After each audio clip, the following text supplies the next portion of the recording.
Sa nakaraan nating natapos tayo kung saan ay nag-breakthrough na naman si Hong at agad naman ito binati ng ating bida. Sa Xuanshan Sec Misty Peak kung saan nakatira ang ating bida at si Hong. Hey, Xiao Hong, ang galing mo talaga magmasahe ngayon. Tugon ni Hong sa ating bida, salamat sa papuri master. Mungkahi ng ating bida kay Hong. Mukhang magandang araw ngayon.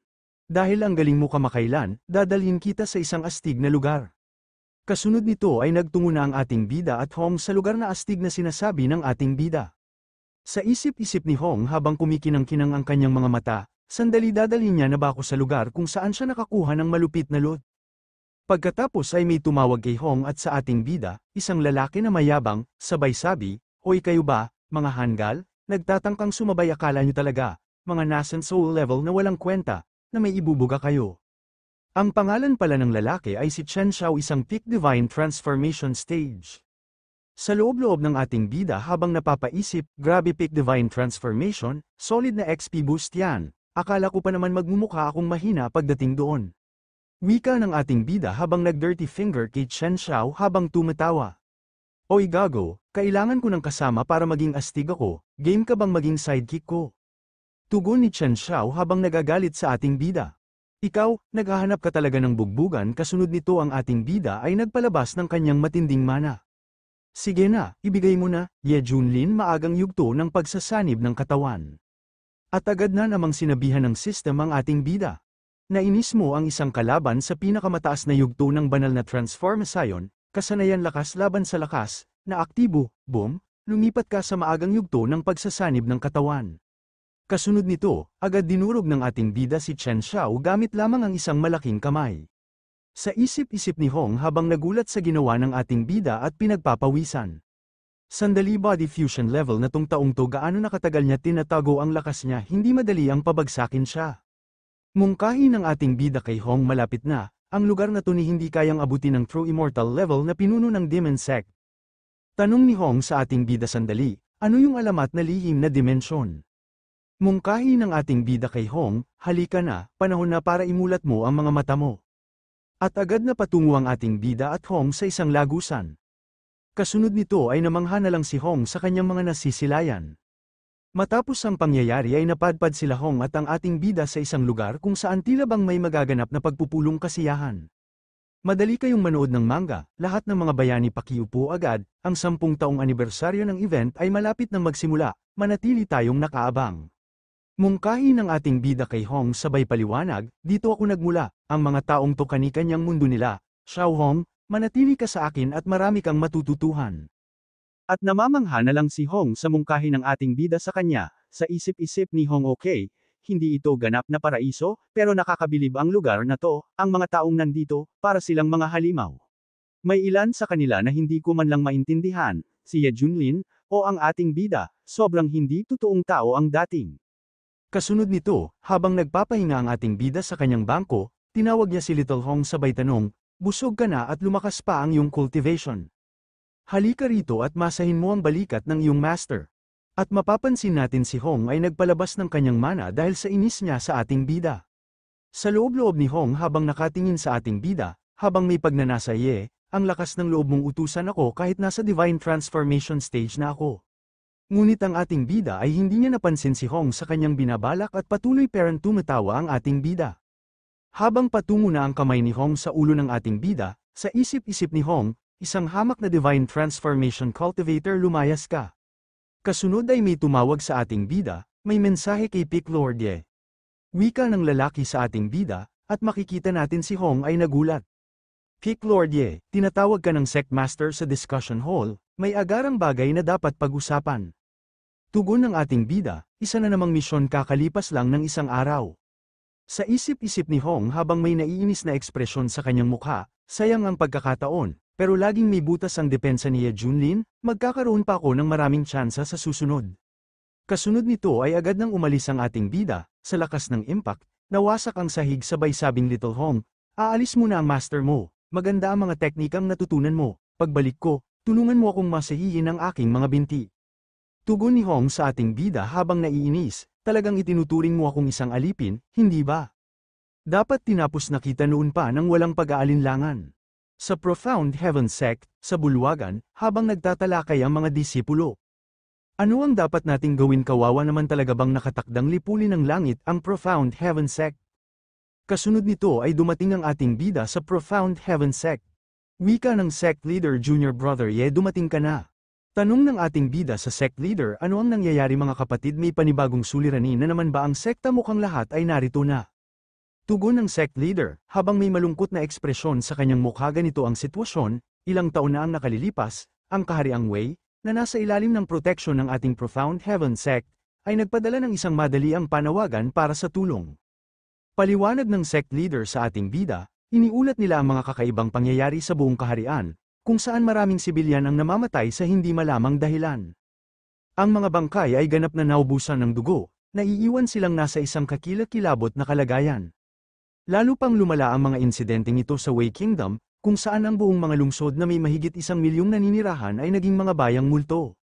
Dahil sa hinalang may kinalaman ng mga demonyo, nagpadala ako ng grupo ng mga alagad upang mag-imbestiga, ngunit wala ni isa sa kanila ang nakabalik. Mungkahi ng sect leader sa ating bida habang nakahawak sa kanyang ulo kaninang umaga, muling nagpadala ng ulat ang Wei Kingdom, sinasabing ang krisis ay nagsimula ng lumaganap sa mga kalapit na estado. Kung patuloy itong kakalat, magiging ganap na kaguluhan ang wastelands. Pahabol ng sect leader sa ating bida, ito ay malaking dagok rin sa ating sekta dahil mahihirapan tayong magrekruta ng mga bagong disipulo sa hinaharap. Tanong ng ating bida sa sect leader, ganito na ba talaga kagrabe ang sitwasyon? Wala bang nakakakita kung sino ang may gawa ng malawakang pinsalang ito? At agad ding sumali sa usapan ang babae mungkahi ng babae, kasamahan ng sect leader. Maaaring yung mga nakakita na ay wala ng buhay. Kung magpapatuloy ito, maaaring tuluyang hamina ang Profound Heaven Sect at mabalat sa pagkalugi. Ang wastelands ay matagal ng tigang na lupain para sa mga tagapaglinang ng enerhiya, kung saan kahit ang mga dalubhasa sa nascent soul ay kayang mamuhay. Paano'y may biglang lilito dito na lampas sa kakaya ng atakihin ng ating sekta? Paliwanag ng ating bida habang may seryosong ekspresyon sa kanyang mga mukha, wala ni isang sagot mula sa ating mga alagad, maaaring may mas makapangyarihang puwersang nasa likod ng lahat ng ito. Kasunod ay inabisuhan na naman ng ating bida ng system. Na-trigger ang bagong misyon, pumunta sa Wei Kingdom at tuklasin ang pinagmulan ng krisis, matagumpay na pagtatapos ay magbibigay ng di maiisap na mga gantimpala. Tugon ng ating bida habang tumatawa, system, ang galing ng timing mo, hindi na rin masama kung ganun. Mungkahi ng ating bida habang nakatingin sa sect master na uunawaan ko ang inyong hangarin, mula sa inyong paglalarawan, ang mga kaganapan ay nagsimula sa Wei Kingdom ilang taon na ang nakalilipas at nananatiling pinakamalubha roon. Ito ay nangangahulugang ang pinakadahilan ng lahat ng ito ay nasa loob ng rehiyong yun. Ako na mismo ang pupunta roon upang mag-imbestiga. Napakahusay Junior Brother Ye, ang iyong pakiramdam sa tungkulin ay talagang kapuri-puri sa pamamagitan ng iyong pangangasiwa, tiyak akong matutuldukan agad ang krisis na ito. Tugon ng ating bida habang papaalis na hintayin ninyo ang aking mabuting balita. Mungkahi ng babae sa sect leader si Peak Lord Ye ay talagang napakadesisyon. Tugon ng sect leader sa babae, hindi ko pa nga natatapos ang pagsasalita. Mungkahi na naman ng sect leader sa babae, magagawang talaga ni Peak Lord Ye na harapin ang ganitong klaseng kababalaghan. Tugon na naman ng babae sa sect leader, bobo ka ba sa tigang na lupaing ito? Anong pwedeng maging hamon sa isang dalubhasa sa divine transformation? Mungkahi ng sect leader sa kanyang mga kasamahan habang nakatingin sa ibang direksyon, kung hindi niya kayang lutasin ito, talagang wala ng pag-asa ang lupaing ito, lahat mag-focus sa inyong pag-cultivate, huwag sayangin ang oras sa mga walang kwentang bagay. Huwag ninyong biguin ang inaasahan ni Junior Brother Ye. At makikita ang ating bida at si Hong na mabilis na umalis patungo sa silangang kapatagan, labas ng kahariang Wei. Sa isip-isip ni Hong habang nakatingin ng masama sa ating bida, mabilisang pumunta sa isang tigang na lugar pagkatapos lumabas sa bulwagan ng talakayan. Kahariang Wei pa talaga, ayos lang, habang nasa daan makakahanap ako ng pagkakataon upang tapusin ka. Sa silangang wastelands kahariang Wei, nayon ng Peach Blossom. Habang nakatingin ang ating bida sa mga tao, sabay sabi kay Hong, mukhang inaatake ng mga bandido ang nayon, tingnan natin.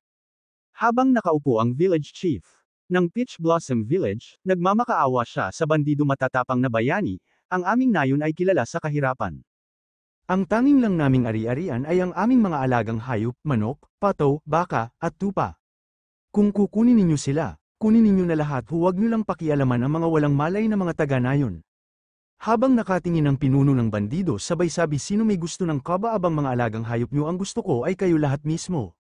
Ang pangalan pala ng pangkat ng mga bandido ay ang Master of the Black Wind Walled City.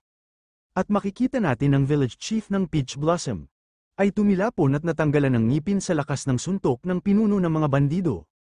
Mungkahi ng bandido habang tumatawa na parang demonyo. Sumuko na kayo sa pinuno ng Black Wind Stronghold at hindi kayo maghahirap sa kamatayan siguro. Habang nakangiti ang mga kasamahan ng pinuno ng bandido, lahat kayo lumayo gagamitin na ng pinuno ang kanyang mga banal na teknika. Kasunod nito, habang tumatawa ang pinuno ng mga bandito, ay nagpalabas ito ng malakas na demonic energy. Napasigaw na lang ang mga tao sa paligid nito dahil sa takot na patayin sila. Mungkahi ng bata sa kanyang ina habang umiiyak, ina, natatakot ako, tulong, huwag niyo akong patayin, may halimaw, may makakapagligtas ba sa amin? Mungkahi ni Hong habang nagugulat ang itim na sining na ito. Sa isip-isip ni Hong, ang paraang ito ay kamukha ng isa mula sa isang dating kakilala ko sa sentral na rehiyon, pero namatay siya sa ilalim ng paglusob ng mga banal na sekta ng sentral na rehiyon. Tanong ng ating bida kay Hong, kilala mo ba ang paraang ito? Mungkahi ni Hong sa ating bida habang naiinis, hindi talaga, parang nakakakilabot lang sa akin.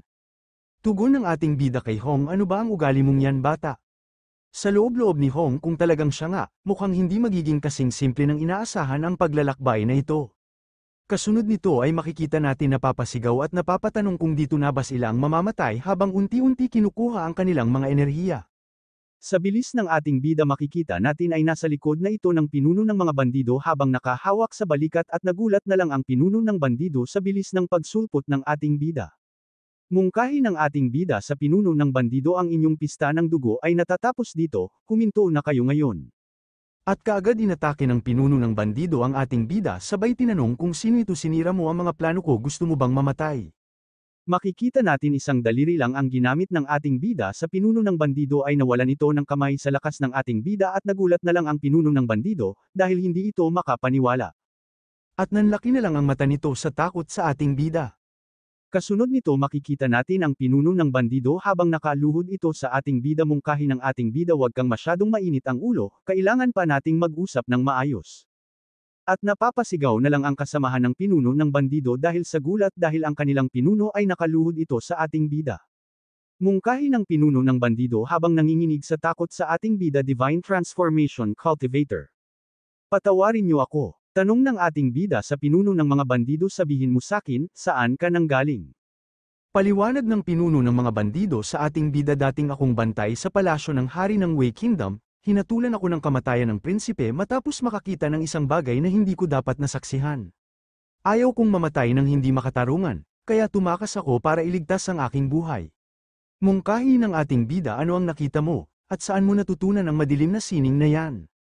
Tugon ng pinuno ng bandido habang nakaluhod pera nito sa harapan ng ating bida. Nakita ko ang prinsipe na palihim na pumapasok at lumalabas sa likurang bundok ng madalas, pero hindi ko na pananggahasang magsiyasat pa. Tungkol naman sa madilim na sining, natutunan ko ito mula sa isang misteryosong organisasyon habang ako'y nagtatago, wala akong alam tungkol sa kanilang pinagmulan. Tanong ng ating bida sa pinuno ng bandido, tinuruan kanila ng walang hinihinging kapalit.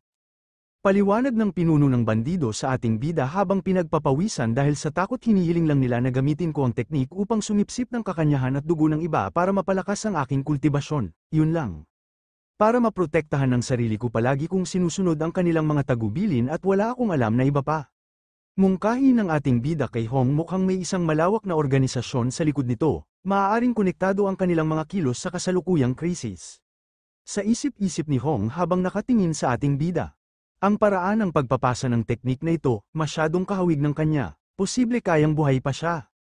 Bakit siya lilito sa tiwangwang na lupaing ito? Tugon ng ating bida sabay tinanong. Little Hong, ano sa tingin mo? Mungkahi ni Hong sa ating bida habang nagulat sabay sabi wala daw siyang idea.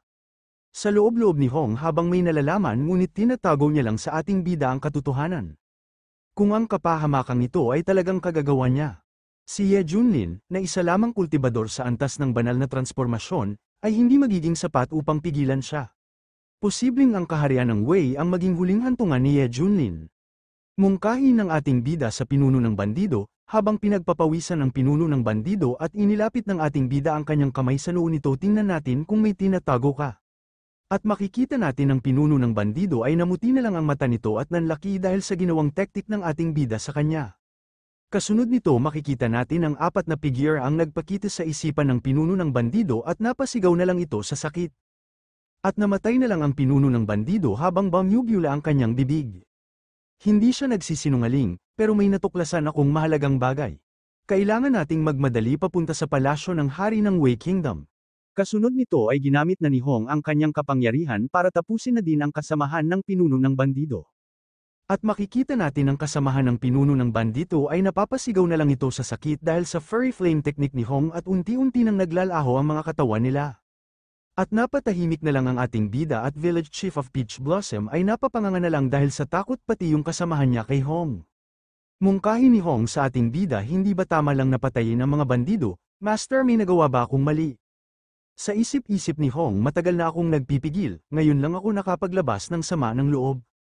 Tugon ng ating bida sabay thumbs up, ahem, hindi mabuti ang ginawa mo. Mungkahi ng village chief habang nagag-alak sa tuwa pati ang kanyang mga mamamayan niya. Mga bandito, pinuksan ninyo ang kasamaan at pinanatili ang katarungan, ang aming Peach Blossom Village ay habang buhay na magpapasalamat sa inyo. Kasunod nito ay napunta na naman tayo sa Silangang Kapatagan, palasyo ng hari ng kaharian ng Wei. Makikita natin ang isang emperador at ang kanyang mga lingkod. Ang lalaki pala yung nakaupo ay ang emperador ng Wei. Mungkahi ng emperador habang naiinishay sa nakalipas na ilang taon, bumaba ng 30% ang populasyon ng Wei. Kung magpapatuloy ito, masisira ang aking kaharian dahil sa kapahamakang ito. Sana ay mailigtas ng mga immortal ng Profound Heaven Sect ang aming Wei sa pagkakataong ito. At nagulat na lang ang mga kasamahan ng emperador dahil may tumawag sa emperador ama at napapalingon na lang ang mga lingkod ng emperador. Mungkahi ng batang babae habang tumatakbo patungo sa emperador, nakakita ako ng dalawang immortal na lumilipad papunta sa palasyo. Tugon ng emperador habang natutuwa sabay utos sa kanyang mga alagad, siguradong ito ang mga immortal mula sa Profound Heaven Sect, mga ministro, bilis, samahan niyo akong salubungin sila. Kasunod nito ay makikita natin ang ating bida at Hong habang nakalutang sa ere. Tugon ng ating bida kay Hong sabay tinanong Little Hong, hindi ba bagay na bagay sa akin ang ganitong klaseng entrance? Mungkahi ni Hong sa ating bida, master, ay matalino sa tingin ko rin. Sa isip-isip ni Hong sa ating bida, nagpapansin ka ng ganyan sa publiko, tingnan natin kung paano mo haharapin ito kapag nalaman ng salot na nandito ka, huwag kang lumapit sa akin para humingi ng tulong mamaya. Sambit ng emperador, welcome, immortal masters, tugon ng ating bida habang nagpapakilala sa emperador. Ako si Ye Junlin, Peak Lord ng Misty Peak, Profound Heaven Sect. Narito ako upang resolbahin ang krisis na ito. Hindi nyo na kailangang mamuhay sa takot. Mungkahi ng emperador sabay tanong sa ating bida, sa ngalan ng mga mamamayan ng Wei, ako'y yumuyukod bilang pasasalamat sa mga immortal na Panginoon. Mga immortal na Panginoon, kung mayroon kayong anumang kahilingan, mangyaring ipahayag. Sambit ng ating bida sa emperador, ihanda ang isang pahingahan para sa aking disipulo at para sa akin. Tugon ng emperador sa ating bida sabay turo, syempre, dito po, ako mismo ang maghahatid sa mga immortal na Panginoon. Kasunod ay naglalakad na ng payapa ang ating bida at si Hong sa silid na papatunguhan nila at makikita natin na may aninong nakamatsyag sa ating bida, isa ka lang Peak Lord mula sa Profound Heaven Sect, pero ang taas ng tingin mo sa sarili mo, matagal na akong naghahanap ng isang karapat-dapat na alay para sa aking Panginoon upang marating ang rurok ng Divine Transformation, sa wakas dumating ka sa tamang panahon. At dito muna magtatapos ang ating recap. Sa ngayon, kung gusto mo subaybayan ang susunod nating mga video, huwag kalimutan pindutin ang subscribe button para lagi kang update sa susunod ko pang mga recap. Salamat!